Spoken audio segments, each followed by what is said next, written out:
ẹ bá mi wọlé, ẹ bá mi share kí sáré sọ̀rọ̀ yìí.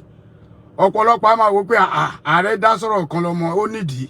Ẹ bá mi share, mo fẹ́ sọ àwọn nǹkan kan pẹ̀lú experience díẹ̀ táwa ní o. Ẹ bá mi wọlé ẹjọ́ tó lọ lọ. Ẹ jẹ́ ká sáré ṣe kíní pápápá. Kọ́ èmi náà máa lọ bí ṣe, I have to go to work. Ẹjọ́ ẹ bá mi sáré ṣe kíní pápápá. Ẹ bá mi share bẹ́ẹ̀ wọlé, ẹ bá mi share bẹ́ẹ̀ wọlé. Ẹ rí pé kò sóni, kò sílù, kò sí nǹkan kan. This is not time for pé à ń kọrin. But tá bá ti rí ọmọ ìyá wa tó fẹ́ ṣìnà, ẹ jẹ́ ká tètè sọ fún. Okanlomo lè bọ́ síbí kó padà bú mi o. Ẹ̀yin yẹn má mind o. Torí mo mọ èèyàn tó jẹ́ kò lè dákẹ́. Ó lè padà bọ́ta kó wá bú mi. Now, let me start this. Ṣé rí alákọ̀ọ́kọ́? Ẹ jẹ́ iṣẹ́ pápápá. Good evening jàre, brother mi, sister mi, mo kí gbogbo yín. Ẹ jẹ́ ká ṣe kíní pápápá. Alákọ̀ọ́kọ́, mo rí Khadija, mo rí Ramon. Ẹ má bínú mi nílé kíyàn púpọ̀ tó rọ̀rọ̀ yìí nǹkan tí mo fẹ́ sáré ṣe pápápá kí mójú kó ń bẹ ni. Ṣé rí gbogbo ẹ̀yin tẹ́ bá ń fi ojú re wo ìyá Kẹsẹ̀tì. Woman tó ń pè ní Ilimọ Isiaki yẹn. Èṣù níyá yẹn o. Mi ò ní stop láti máa dárúkọ ìyá Kẹsẹ̀tì. Torí òun náà máa ń ta sí mi gan. Ọ̀rọ̀ yìí lágbára o, ẹ̀yin yẹn bá mi gbọ́ o. Mo kàn máa ṣe kíní short ni, mi ní time púpọ̀, mo fọlọ́run búra. Bó ṣe ń lọ yẹn, àwọn big sister mi l'Amẹ́ríkà, àwọn big brother mi, àwọn tá a jọ jọ̀rẹ́, wọ́n pè mí, wọ́n ní Ààrẹ Almaroof. Why tó ṣe dá sọ̀rọ̀ yìí? Mo lọ́rọ̀ wo nìyẹn o. Èmi ò dẹ̀ mọ̀ lóòótọ́. Nọ́tọ̀ tìgbà tán send link sí mi. Mo ṣe á mọ̀ pé yes, mo gbọ́dọ̀ dá sí. Ẹ rí pé mo ti erase talking to Sakiru. Mo ti erase talking to pé nǹkan tó bá jọmọ. But èmi ò ní lajú sílẹ̀ káyé bọ̀bọ́ yẹn bàjẹ́. Ayé ò ní bàjẹ́ o. Ọ̀hun lè yin ilé, èèyàn gbé l'Amẹ́ríkà. Àbọ̀ ń gbé Nàìjíríà, èèyàn ò ní pé kó má ṣoríire o. Mo fẹ́ kẹ́ mú yẹn dání. Ìyá Kẹsẹ̀tì tó bá jẹ́ àbúrò ẹni Sakiru Okanlomo tí gbogbo ayé mọ̀ sí. Ṣé nǹkan tó ń ṣe yìí ló máa ṣe? Sakiru, ìyá Kẹsẹ̀tì dẹ̀ fẹ́ ba yí ẹ jẹ́. Ó dẹ̀ ń fọ́lù ẹ̀. Sakiru, ìwọ gangan fúnra rẹ̀, mi mọ̀ asaka fúnra rẹ̀ fún Rahim. Níbo ni ìyá Kẹsẹ̀tì ti rí information tó ń post síta? Ẹ jẹ́ ní sùúrù. Kò yẹ kí n dá sọ̀rọ̀ yìí rárá. Because mo mọ̀ pé máa padà gba àbùkù lórí ẹ̀ ni. Mo mọ̀ pé possible kó bú mi. Mo mọ̀ pé possible kó wo show yìí. Mo mọ̀ pé possible kó pè mí. Ó dẹ̀ possible kó kí mi pé mo ṣe. Ìkànnù méjèèjì yẹn rí pé bí mẹ́tẹ̀ẹ̀ta tí mo kà yẹn á mú kan bẹ̀. Now, ìjà èèyàn mọ ìdí tí mo fi fẹ́ dá sọ̀rọ̀ yìí. Tẹ́ bá ti gbọ́ ìdí tí mo fẹ́ dá sọ̀rọ̀ yìí. Gbogbo ẹni tó bá máa fi bad comment ńlẹ̀ tó bá jẹ́ olólùfẹ́ Sakiru àbọ̀ olólùfẹ́ ìyá Kẹsẹ̀tì nínú gúrùpù mi yìí. Ẹ kọ́kọ́ foríjì mi ná. Kẹ́ ẹ kọ́kọ́ gbọ́ tẹnu mi. Kẹ́ ẹ tó sọ̀rọ̀. Àkéré inú ayé o. Tí bá bu kíní yẹn sìn mi tí ẹ̀ rántí mọ́. A máa ti tọ́dún mẹ́wàá. Or 7 years ṣá tí ó bá ti jù bẹ́ẹ̀ lọ. Ẹ má bínú àwọn èèyàn pè mí. Tí ó bá ti jù bẹ́ẹ̀ lọ.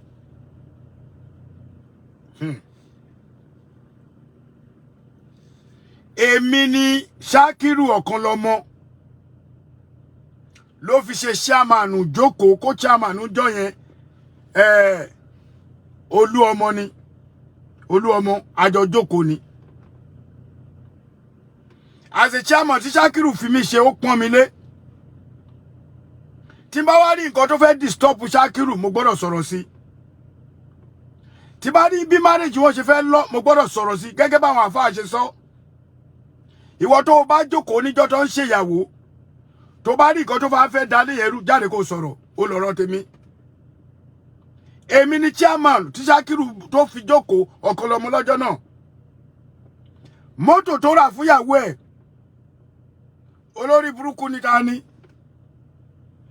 olórí burúkú ni ẹ torí kò lè yí ẹ mo máa tó block ẹ mọ́tò tó rà fún ìyàwó ẹ̀ tó fi present ìyàwó ẹ̀ níjọ́ yẹn sórí wọ́n tó lólórí burúkú ni mí yẹn orí burúkú yẹn ló máa ṣe ìran dírun ẹ pẹ̀lú dátà tó yá tó ti gbọ́rọ̀ tó ti pè mí lólórí burúkú kò ní yẹ ìran dírun ẹ ẹ̀yin èèyàn ẹ bá mi ṣe ìpè fún this guy tó pè ní kíní kan yìí ó ń dáná moi àzí kíní kan olúwa ṣe kíní kan kò lórúkọ ẹ bá mi búlé pè olórí burúkú ni ìran ẹ tó bá dé wù ẹ́ dáadáa ò tó nǹkan kan ò tó nǹkan tó ń gbà ní sísì ò tí gbọ́rọ̀ ò tí pè yálà yẹ ó gbogbo nǹkan tó bá tara ẹ bọ́ta kò ní yẹ torí mi ìdárúkọ ẹ mi ìdẹ̀mọ̀ yá ẹ rí ó ní ṣoríire pẹ̀lú èdè tó pè yẹn ayé ẹ máa bàjẹ́ ni màá post picture ẹ màá gbé ẹṣẹ́ pé mò ń bọ̀ lórí ẹ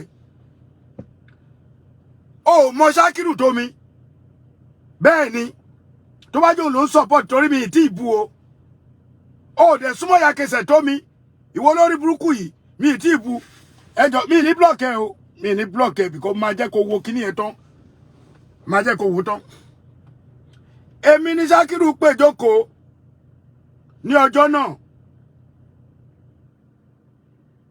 ìdí tí mo fi dá sọ̀rọ̀ yìí ni pé mo rí pé ó ń fò káàkiri táwọn oríṣiríṣi ń gbé ìyá kẹsẹ̀tì náà bọ́ta ó jáde ó ń bú uma tí òun àti wọn jọ ní problem èwo nínú ẹ̀yin wèrè tẹ́ ń dá sọ̀rọ̀ ilẹ̀ mọ̀ bóyá máa parí ìjà wọn Okanlomo my advice to you because mi bọ́bí láti wá bú ẹ èwo ni mo ṣe sọ síwájú pé èmi ni Ṣákírù fi ṣe chairman lọ́jọ́ náà ó pọ́n mi lé ni mi ìdẹ̀ ní jẹ́ kí nǹkan bàjẹ́ lójú àwa tá a jókòó àwa gangan dàbí ìránṣẹ́ Ọlọ́run torí tí èèyàn bá wòyàn sùsù tó wù pé ààrẹ ni mo máa pè pé kó wá jọ ẹ sọ̀rọ̀ tẹ́ ẹ bá mọ̀ mo kiri ni ṣe rí kiri yìí Allahu Akbar Okanlomo mo máa gbà ẹ́ níyànjú kó lọ withdraw àwọn dọ́ọ̀gì tó ń jáde fún Alhaja Kudi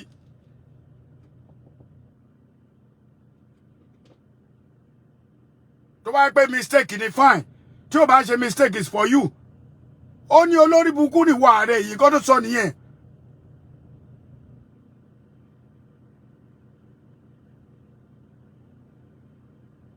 what do you mean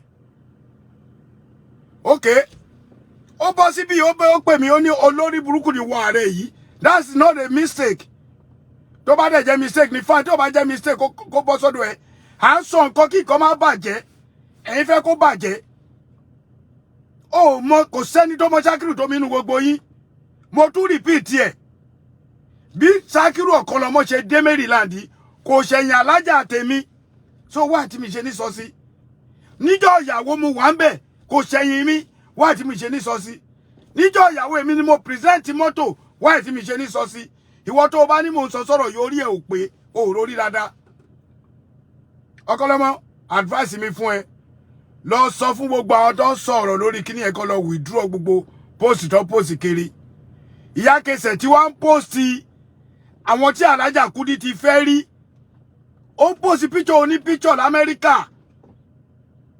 tí ó ṣe Nàìjíríà láwà even tó bá ti jẹ́ Nàìjíríà láwà this thing is not kò ṣiṣẹ́ bó ṣe lérò pé ó ṣiṣẹ́ mọ́ o ìlú òyìnbó tá a wà yìí ìwọ náà dẹ̀ mọ̀ Okanlomo ó mọ òfin ìlú yìí pé ó ní agbára ju bó ṣe yẹ lọ so pé mo dákẹ́ ńgbà tó ti di pé èmi tó mọ̀ lórí ọ̀rọ̀ Ìgbòho Olúọmọ ọ̀rọ̀ Yorùbá nation ọ̀rọ̀ politics ló fi kọ́kọ́ bú mi kó tó di pé ìyàwó mi ní well this is okay ó tó gẹ́ tó bá lójú tì kò sírú ọ̀rọ̀ tèmi lè sọ fún ẹ gẹ́gẹ́ bí ẹ̀gbọ́n nílùú yìí tó yẹ kó bú mi nítorí pé ó fẹ́ gba star kìdẹ́ ṣe pé ò lówó lọ́wọ́ sórúkọ ló fẹ́ gbà ní àbélò ní Facebook fẹ́ fún ẹ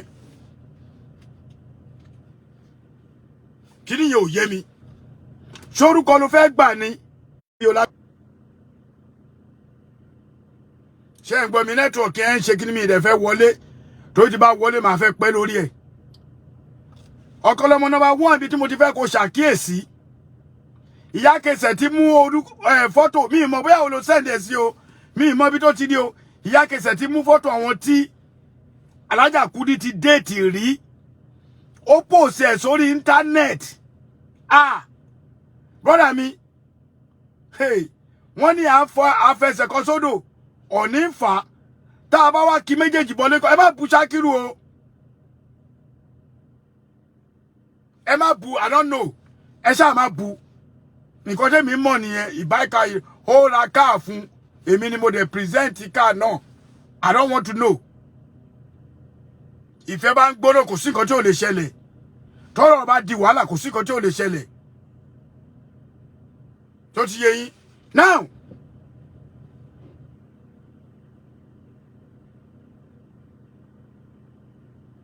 you don't mean to insult him. O kò sọ̀rọ̀ ní òde mi. Ó wà okay. Ẹ má gbọ́ mi.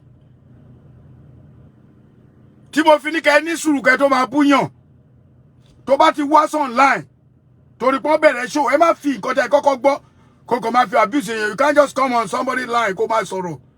Ó dẹ̀ mọ̀ pé mi tó ń bá sọ èmi hàn gbẹ́nu mi fálágbàfọ̀. Gbogbo tí mo bá ní mo ti máa fi bẹ́ẹ̀ fà.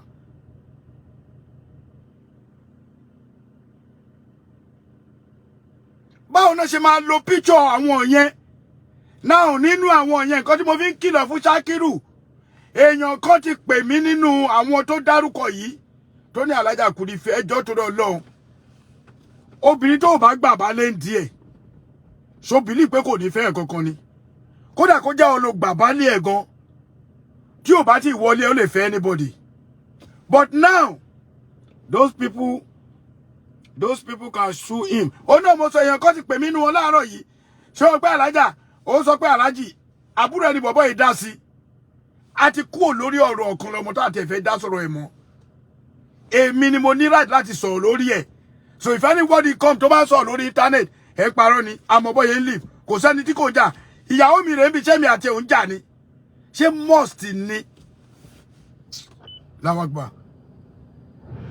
Ṣé must ni? Kí a gbé ọ̀rọ̀ ẹbí wa wá sórí internet. Okanlomo, I don't want to insult you and I'm not going to insult you.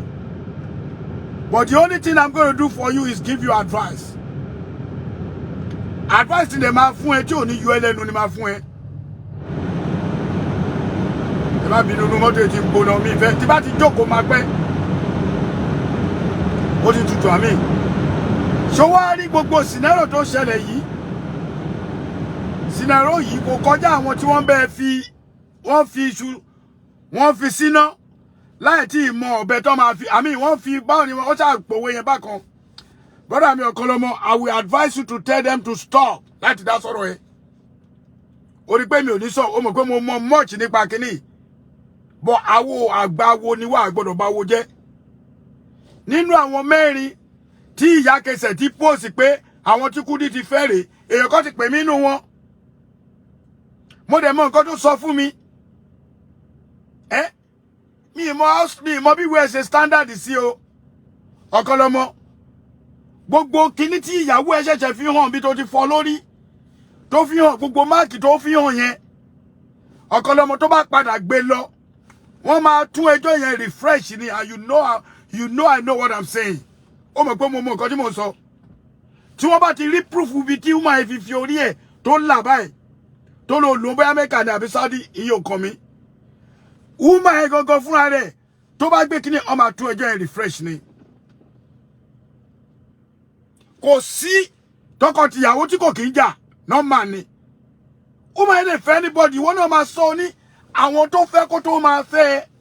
Why tẹ́ wá lọ pick picture àwọn tó fẹ́ ibẹ̀ yẹn gangan ni problem mi. Wàláhì gbogbo yòókù mi ìdá sí. Why tó jẹ́ pé picture àwọn tí ọ̀kan tí woman yẹn lọ fẹ́ rí.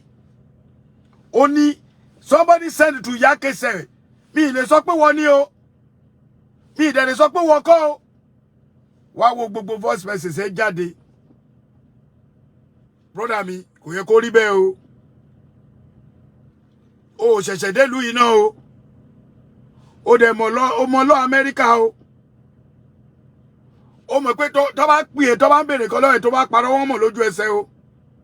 So da. kó wá ṣe débi pé wọ́n lọ bàwé ẹ̀jẹ̀ tó dẹ̀ ti láwọn ọmọ ń bí báyìí ṣó dáa. Ìyá Kẹsẹ̀ tó lórí burúkú woman yìí límọ̀ yẹn ṣé tí límọ̀ bá ní irú ẹ̀ ìyá tó ẹ pé àwọn ọmọ ẹ̀gọ́ ti kọ́ ó ní wọ́n ń lẹ̀ mọ́ àwọn tá a jẹ́ brother ń bí báyìí tó lè pè pé Ààrẹ ẹ bá mi dá sọ̀rọ̀ ẹ bá mi pè Kudi nígbà tó ti bú èmi náà ò ní lè pè mí because ó ti bú mi ó ti bú ìyàwó mi ó ti fi wá pa nítorí ọ̀rọ̀ Yorùbá nation Sunday Igboho olú ọmọ nǹkan kan bẹ́ẹ̀ yẹn ó ti bú wa ó rí pé later I just keep quiet. Sorry, you can't be insulting people like that. Bon ko yo kan tí mo fẹ́ kó mọ̀ lẹ́ni tí ma fi ń ṣòwe fún ẹni pé so rántí pé àwọn ọmọ tó bí yẹn obìnrin ni wọ́n. Àwọn yẹn dẹ̀ wà nínú ìlú yìí. Àwọn yìí dẹ̀ máa lọ́kọ. Ẹni tó bá máa fi àwọn ọmọ tèmi tó bá gbé ṣòmù wá ní kó lọ wò á ní daddy mi is content creator ọmọ mi máa ń wà ńbẹ̀ tí bá ń sọ̀rọ̀. That's why I mind my speech when I'm talking. Kódà kí kó má sí ńbẹ̀ gan wọ́n máa gbọ́. Ìkànnù wọn sùn ni ó dẹ̀ ti mọ̀ páláriwo ni bàbá òun. Èmi ò mọ̀ bóyá yọ sọ̀rọ̀ tó máa sọ mi mọ̀ bedroom voice mi ní. Ṣó ti yé yín mi mọ̀ ṣe. Àwọn tó ń jáde láti Germany láti London mi ìrántí àwọn yòókù mi ìrántí orúkọ ẹ tó bá mọ̀ kó bá mi fi sí. Ẹjọ́ tó lọ́n kí ló kàn yín pẹ̀lú ọ̀rọ̀ ẹbí ẹlẹ́bí? Kí ni nǹkan tó kàn yín pẹ̀lú ọ̀rọ̀ Ọ̀kanlọ́mọ pẹ̀lú ìyàwó ẹ̀? Kò sẹ́jọ́ lọ́wọ́ yín o. Ṣákìrù ló gbéyàwó ẹ̀ lé gbogbo yín lọ́wọ́. Lẹ fi ń dá sí. Ṣé must ni kó jẹ́ pé orí internet náà ti máa bá dá wọ náà ti máa bẹ́ẹ̀ dá sọ̀rọ̀ gbésí ayé ẹ̀. Tí mo mọ̀ pé Facebook ò lè fún wọ́n lè fún ẹ $1,000 rí lóṣù. Yàtọ̀ sówó tó ń pa. Èmi mọ̀ náà mo mọṣẹ́ tó ń ṣe tẹ́lẹ̀. Tó bá jáde oníye tó máa pa àwọn náà ti ṣe rí. Brother mi PMP náà gbé tí ó sọ ṣe dandan ní kódà sí. Òun tí ẹ ń sọ òun analyze ẹni. Ìyá Kẹsẹ̀ tí nǹkan tí Ìyá Kẹsẹ̀ tí ṣe yẹn tó bá ní kó lọ mú wálẹ̀ Ọ̀kanlọ́mọ. Má ní mi sọ fún ẹ o. Ilé mo kàn wá advice ẹni. Èmi àti ìyàwó mi jánu lé dáadáa. Nǹkan ẹyọkan tí mi ní ever ṣe láyé yìí. Tí àwọn ọmọ mi tó jẹ́ ọmọ ìpóbìnrin ní gbogbo ọmọ tèmi náà. Tí àwọn ọmọ mi tó jẹ́ obìnrin máa ń sọ wá ní dad. Anytime, any day, even my boyfriend, my husband, lay his hand on me, but that's the final. Kí ló dé? Why are you beating the woman? Mi tẹ̀ ní dá sí yẹn. Ilé ẹjọ́ mọ̀ nǹkan tẹ́jọ́ púpọ̀. Kí ló ṣẹlẹ̀ gangan? Èwo ni lúlù? Ṣé must ni kó lu ìyàwó ẹni? Nǹkan tí ò lè ṣẹlẹ̀ nìyẹn. Ìyàwó mi wà ń bì. Kò ní yín mú. Ọlọ́run ní jẹ́ kí n ṣe. Jọ, irú ọ̀rọ̀ wo la fẹ́ fà tí máa fi gbówó ọwọ́ sókè? Ó wá lọ kó àwọn dàbí mo ṣe dà. Àwọn tí wọ́n jẹ́ nǹkan kan ní ayé. Wọ́n wá ń dá sọ́rọ̀ wa àti ìyàwó ẹ̀. Wo gbogbo voice tèmi go gbọ́ rí la wá ń gbọ́. Wọ́n wá ń tú gbogbo ẹ̀ jáde. Wọ́n wá sọ ẹ́ the most wanted people on the internet. Ọ̀rọ̀ ẹ bó dẹ̀ ṣe bẹ̀rẹ̀ ọ̀rọ̀ bẹ̀rẹ̀ ṣó ẹ dáadáa. Ó wá jẹ́ kọ́kọ́ sí láàrin. Irú èpè wo náà ti gbé fáwa. Irú èbú wo náà ti bú wa. Tá a bá ti sọ ẹ tí ò bá fẹ́ kì í ṣe dandan. Ọ̀rọ̀ tí mo sọ gangan kò ṣe gbogbo ẹ̀ ló máa believe ló máa gbà mí 100%. But you must believe me like 90%, like I said. Èmi ni mo jókòó as a chairman níjọ́ ìgbéyàwó Ṣákìrù àti Kudi. So wọ́n tó bá máa mú mi kọ́kọ́ rorí ẹ̀ dáadáa kó tó bú mi. Kọ́kọ́ gbé brain ẹ̀ sí pé ṣé ààrẹ tó ń sọ̀rọ̀ ẹni tí mo lè bú ni? Mo repeat. Tí ò dẹ̀ kódà mo lè lọ wá picture ẹ̀ wá kí n post ẹ̀. Mo jókòó báyìí. Obìnrin kan là wá láàrin. Olúọmọ wà sí kẹta. À ń sọ̀rọ̀. Ajá ń sábà ẹ̀kọ́ ẹ̀kún sábà ajá ni. Onímọ́tò làwọn. Níwọ̀nba tí agbára tí wọ́n jẹ́. Ọmọ ògbóró lèmi lọ́dọ̀ tèmi. So ti yé. Èèyàn dẹ̀ mọ́ra. In as much téèyàn bá ti bare èèyàn jẹ́ ajọ́jọ́ kò ní. Ìgbà tá à ń sọ̀rọ̀ mo mọ̀ ó mọ̀ mí. Ajá sábà ẹ̀kún sábà ajá lọ́jọ́ yẹn ni. Nígbà tó ní bẹ́ẹ̀ mi náà ò lè pè mí lóde kò rí mi rí kú rí náà. Nígbà tí a lówó lọ́wọ́ o, a máa lówó lọ jura wa lọ. A mọ̀yàn o, a máa mọ̀yàn jura wa lọ. a níyàwó láyé, a níyàwó jura wa lọ o. A dẹ̀ ní girlfriend, a ní girlfriend jura wa lọ. Kó máa yé gbogbo èèyàn lọ́gbọ́n. Èmi kò wá síbí láti wá bú Sakiru ju pé mo fẹ́ advice ẹ jẹ́. Má jẹ́ káwọn olórí burúkú kó bẹ́ẹ̀ tọwọ́ bọ kíní ìdóbi pé ó máa lọ rí nǹkan tí ò yẹ kó rí he. You know I'm telling you. I'm telling you, and I will continue saying it as your brother in United States. I don't gbé. I will continue saying this to you. Nítorí pé àwọn tí dàbí mo ṣe dà kò sí kankan tó fẹ́ ṣe ju pé kó ba ọgbẹ́ jẹ́. Èmi Adékúnbí òun ló àwọn náà jọ mọ̀ túmọ̀ kó tó fi fẹ́ra wọn o. Èmi ò ní dá sí yẹn. Ṣé rí pépà ń lu òyìnbó ní tọkọ-tìyàwó ọ̀nà méjì ló pín sí. Ọkùnrin ti torí pépà fẹ́ ìyàwó wọ́n dẹ̀ fẹ́ra wọn. Obìnrin ti torí pépà ló fi ń lọ́kọ wọ́n dẹ̀ fẹ́ra wọn.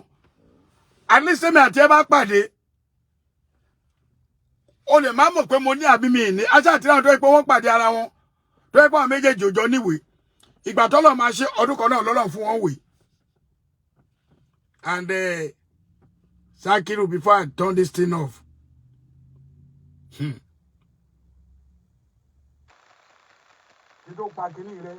Kí tó pa show yìí. Lọ ronú nǹkan tó ń ṣe dáadáa o. Kó tó wá bọ́ta láti fẹ́ bú mi, kọ́kọ́ ronú ọ̀rọ̀ yẹn dáadáa o. Ẹ̀gbọ́n yẹn ò mọ nǹkan tó sọ mo mọ̀ nínú àwọn èdè ẹni. Àwọn yẹn kẹ̀ nínú àwọn èdè ẹni. Bọ́ a jẹ́ nǹkan o. Èmi ò láṣìírí o. Bó sórí àwọn tí wọ́n gbé picture wọn jáde. Wọ́n ti contact èèyàn kan péré ló contact mi ní parọ́. Tó bá ti ń di méjì tó bá ti ń di mẹ́ta àti nǹkan tó sọ. Èmi tún bẹ́ẹ̀ ní o. Àmọ́ táwọn yòókù tí ò mọ̀ mi ò bá gbé bẹ́ẹ̀. That is on you. Torí o ò lè cover ẹ̀. O ò lè sọ pé ìwọ kọ́ ló send ẹ̀ fúnjọba. Number one, that is what United States and everybody in the world call defamation of character. For you, láti jẹ́ kí ìyá kẹsẹ̀ tí olórí burúkú yóò ṣì. Ìyá tó jẹ́ pé ayé ẹ̀ ti bàjẹ́. Àwọn ọmọ ẹ̀ ti kọ́. Ó wá fẹ́ kí irú ìyá yẹn bá ayé ẹ̀ jẹ́. Irú ìyá yẹn ó wá ń ṣe àwọn nǹkan bẹ́ẹ̀ yẹn ó wá mú picture àwọn èèyàn tí ìyàwó ẹ̀ ti fẹ́. That is common sense. Àwọn tó ti fẹ́ sẹ́yìn kó tó fẹ́. Ọ̀kanlọ́mọ mọ̀ pé ó máa yé òṣò níranu o. Èmi àti ẹ mọ̀ pé Kudi òṣò níranu o. Oníranu obìnrin ló wà nílé ọkọ ló máa dú ẹlòmíì. Ṣé ńjọ́ tí wọ́n ti ń bá Kudi sùn ṣó o gbọ́ pé ó máa ń fẹ́ ẹlòmíì. Àwa àmọ́ kó tó mọ̀. Ó dẹ̀ ti pẹ́ nílùú yìí. Bọ̀ lọ́wọ́ gbà. Tí o bá sí pé ó máa yẹn ò bímọ. Jọ́ tó lọ lọ́n Ọ̀kanlọ́mọ kí ló fẹ́ wá dọ́dọ̀ ẹ̀. O tún wá fẹ́ help ẹ̀. Ẹ sọ dìjà. Ó máa yẹn according to nǹkan tó ń sọ táwa dẹ́ mọ́ o. Ọ̀kanlọ́mọ kò ń ṣerú nǹkan báyìí ló yẹ kó fi gbà o. Kò ń ṣerú nǹkan báyìí ló yẹ kó fi tọrẹ ó máa yí o. Àwọn ọmọ ẹ ti tójú bọ́ǹsì wọn ti lè bọ́ra wọn o. Brother mi, mo fẹ́ kó ro ọ̀rọ̀ mi dáadáa kó tó bọ́ tàbú mi o. Mo fẹ́ kó ro dáadáa o. Torí tó bá padà bọ́ tàbú mi, ó possible kó jẹ́ pé àwọn nǹkan tó fẹ́ padà gbọ́ ó máa gbọ́ o. Ọmọ olófa wàhálà o. Bọ̀ Ọ̀kanlọ́mọ àwọn nǹkan kọ̀ọ̀kan tí mo fẹ́ sọ fún ẹ sì ni pé remember when this woman was taking care of your children. Nígbà táwọn ọmọ yẹn ò tí mọ̀ yàtọ̀ lé ayé. Àwọn ọmọ kéékèèké. Mi mẹ́ tó fún ya kẹsẹ̀ tí ó. Brother mi animal ṣàwọn kí ní ẹ̀ tọ́ọ̀ṣì mi o. Kí ẹ̀ máa wá ọmọ. Ẹ̀gbín pọ̀ ń bẹ o. Mi ò lè blame Alhaja Kudi for anything o. Gbogbo nǹkan tí woman yẹn ní. Gbogbo nǹkan tí woman yẹn ní ló fi kẹ́ ẹ tán. Ó ṣe wọ ló yẹ kó ṣe nǹkan bẹ́ẹ̀ fún woman yìí. Tíjà bá tẹ̀ wá dé láàrin ìwà àti ẹ̀. Ìjà yóò gbọ́dọ̀ jọ́rọ̀ orí íńtánẹ́ẹ̀tì. tíjà bá dé láàrin wa àti Okanlomo, láàrin wa àti Alhaja Kudi, Alhaji Shakiru Okanlomo, kò ń ṣe orí internet lóye káwọn èèyàn ti bá yín parí ẹ̀. Ìwọ náà mọ̀ pé mi àti ẹ mọ̀ nígbà táwọn ọmọ wa wà kéékèèké báyìí. Fi ọdún tó ti dé ìlú òyìnbó fi kún orí àwọn ọmọ yẹn. Ọdún yẹn fi kún orí àwọn ọmọ yẹn. Àwọn ọmọ ti di adult nsìn.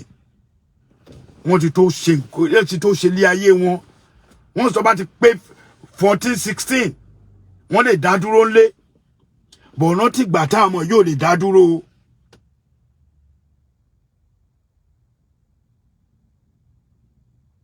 Rántí ìgbà táwọn ọmọ yóò lè dá dúró nulé o. Rántí ìgbà táwọn ọmọ yìí kéré o. Rántí ìgbà tí ìyá wọn kó wọn lẹ̀ tó lọ o. Lóòótọ́ ìyá wọn náà kò sọ pé òun ò gbọ́mọ bọ̀ tó ò lè fọ́mọ ẹ lẹ̀. Brother mi, àwọn nǹkan tí mo fẹ́ kó rántí nìyẹn o. I'm not coming here to abuse you or to say anything against you, but anything tí bá ti ṣe tó dàbí pé against ẹ rárá fi para ni o. Mi ìfọ́nbù mo mọ̀ pé o lè jáde o. O dẹ̀ lè má jáde. But Shakiru, you need to listen. Mi ní pè ẹ́. Torí tí n bá pè ẹ́, possibility wà kó gbé mi sí recording. Possibility wà kó sọ̀rọ̀ tó dáa. Possibility wà kó against mi. But kó ẹyọ kan tí mo fẹ́ kó rántí ni pé why tó ṣe jẹ́ pé issue ìyàwó ẹ must you bring any of your family issue to internet? Gbogbo àgbáyé ló ti wá mọ̀. Ṣé must ni? Ṣé mi àti ìyàwó mi ò ń jà ni? Ṣé wàsá ni kéèyàn fẹ́ obìnrin, ẹ̀yin ọkùnrin tẹ́ wà ń bí ẹ jọ́ọ̀jì ẹ̀. Àtẹ̀yin obìnrin tẹ́ wà ń bí, a máa ń gbà fúnra wa ni. Ṣé wàsá ni kéèyàn fẹ́ obìnrin? My wife she's right there. 33 good years. 33 good years. Ṣé rò pé wàsá ni kéèyàn fóbìnrin kéèyàn lò 33 good years? Àwọn kan ti lò jù wá lọ o. Àwọn kan ò tí lò tó wa tó fi dàrú o. Àwọn kan ò tí lò dájí 5 years tí ìgbéyàwó fi dàrú o. Ṣé bẹ́ẹ̀ làwọn obìnrin gbádùn tó? Ṣé bẹ́ẹ̀ lórí àwọn ọkùnrin pé tó? Ṣé bẹ́ẹ̀ ni ìhùwàsí wa? Ṣé tí ìyàwó mi ti ká mi ibi tí mo ti ń yàlè ní fẹ́ sọ ni? Ṣé ibi tó ti ká mi ibi tí mo ti ń gbà àwọn obìnrin mo fẹ́ sọ ni? Ṣé ó ti torí ẹ̀ fi mí lẹ̀ ni? Kò ti torí ẹ̀ fi mí lẹ̀. Èmi mò ń rọ̀ǹgì ẹ̀ jù. Ó wà ń bí mi ìfirójú ẹ̀. Mo ti rọ̀ǹgì ẹ̀ láìmọye ìgbà. Tí bá ti bẹ nǹkan mi ó máa gbọ́. You know why? Mi lè pé Adéwọlé mi lè pé. You know why? Because àwọn ọkùnrin asán lórí. Orí most ọkùnrin ò pé ète lóbìnrin ni o. Àwa la gbọ́n jù bọ́ ọpọlọ wa yẹn ète kékeré báyìí. Obìnrin máa dẹ̀ so gọ̀ọ̀dù nítorí obìnrin tó bá fẹ́ fi ẹlẹ̀ léni. Ó máa dú ẹ pa. Alẹ́ mọ́jú. Ẹ má bínú. Mi mọ̀ bí ṣe lè bú ọ̀rọ̀ yẹn. Gbogbo the best food rẹ̀ á ṣe fún ẹ lálẹ́jọ́ ìwà jẹ́. Tó bá mọ̀ pé wine ló like, á ra wine yẹn wá fúnra rẹ̀. Wà máa gbà kí ló ṣe máa jẹ́. Á gbé ẹ bọ́ sórí bẹ́ẹ̀dì báyìí. Gbogbo style tó bá mọ̀ láyé ló máa ṣe fún ẹ. Ó bá lọ bí iṣẹ́ tó bá máa dé. Efele. Obìnrin ti lọ. Ó ti park. Mọ́tò tó máa kó ẹrù ti steady tó ti wà ní next street. Ó dẹ̀ ti mọ̀ pé ṣé ìlú most especially àwọn Amẹ́ríkà yìí. Iṣẹ́ Amẹ́ríkà tó bá fi lè gbéra kó lé. Tó bá gba jack 4 gbéra. Wọ́n bí ẹ̀dá kó padà wálé. Lọ́tẹ̀ ti gbà tí time ẹ bá tó. Ìyàwó tó ti rí pé 30 minutes ó ti eléyìí. A tún pè é. Ààrẹ ó ti débi ṣe my dear ó ti débi ṣe mo ti débi ṣe ó ṣe Ọlọ́run máa pẹ́ a máa ṣe kinní kan. Má jà ń bí iṣẹ́ o. Obìnrin ló lè tẹ yẹn. Ìwọ tó bá like ọ̀rọ̀ yẹn ẹ like kẹ́ share ẹ̀. Tó bá fi lè jáde tó ti rí pé ó ti délé ó máa mú di truck wọlé ni. A dẹ̀ kó ẹrù fáì wà lára lẹ́kejì mi àtàrà lẹ́kẹta wọn ò ní béèrè lọ́wọ́ mi pé why tó ṣe ń kẹ́rù because they know that is your house. O lè move anything tó bá jẹ́ ìpọ́ tó bá jẹ́ irú mọ́tò ńlá tó wà wájú mi yìí ni ó lè ti wò pé nǹkan tó jẹ́ tòun out of park ẹ̀ fa tó bá lọ pẹ̀lú mọ́tò tiẹ̀ ó lè kó ní Washington kó gba Delaware ẹ̀ lọ kó gba Philly lọ kó gba New York lọ kó ti set ilé ẹjọ́ tó lọ lọ́hùn ta ló àwa láàgbọ́n ni o àmọ́ obìnrin ète yẹn kò sẹ́ni tó lè bá wọn. Mi ní jáde sọ̀rọ̀ yìí mọ́ o and this is the last time Okanlomo ẹni tó bá mọ̀ pé wọ́n máa kó bọ́rọ̀ ajé ẹ pẹ̀lú ìyàwó ẹ wá rántí ijọ́ tí wà tí Kudi ṣe dáadáa o ìwọ náà rántí ìgbà tí wọ́n náà ti ṣe dáadáa fún o rántí gbogbo ìgbà tẹ́ ti ṣe pẹ́pẹ́ dẹ̀mù fáwọn èèyàn tíjà bá ti dé ó máa ń dòwe must you come online láti bí tí ẹ̀rí ẹ kó ṣe ṣó fúnra rẹ̀ ó wá ń pín ṣó fáwọn olórí burúkú kan Instagram fún láì most especially Iyake mi ìbọn yòókù omi ìbú pọ́sà pọ́ndà because òun analyze ọ̀rọ̀ Iyake bẹ̀rẹ̀ sí gbé ẹṣẹ́ ó gbé ìyàwó ẹṣẹ́ pé ṣé nítorí kò bímọ ṣé tí Kudi bá bímọ fún ẹ ṣó máa ní kó máa gbé ṣẹ́ pé question ni o mo rẹ̀ pé oníbèrè ó ṣìnà ṣó máa ní kó gbé ṣẹ́ pé àìrọ́mọ bí ló jẹ́ kí ìyá ìdọ́dún ẹ o ṣó pé kò ń ṣẹgbẹ́ fáàbàdà Okanlomo ìyẹn ni kò rántí o tó bá ronú sọ̀rọ̀ mi tó bá mọ̀ pọ̀rọ̀ mi make sense mú complaint tó dáa wá bọ̀ èmi ò ní bẹ́ẹ̀ fá o èmi kàn fẹ́ kó o mọ̀ wípé nǹkan tó ń ṣẹlẹ̀ yìí ò dáa o ṣé dandan ni káwọn èèyàn bá yín dá sọ̀rọ̀ yín ni lórí internet ṣé dandan ni.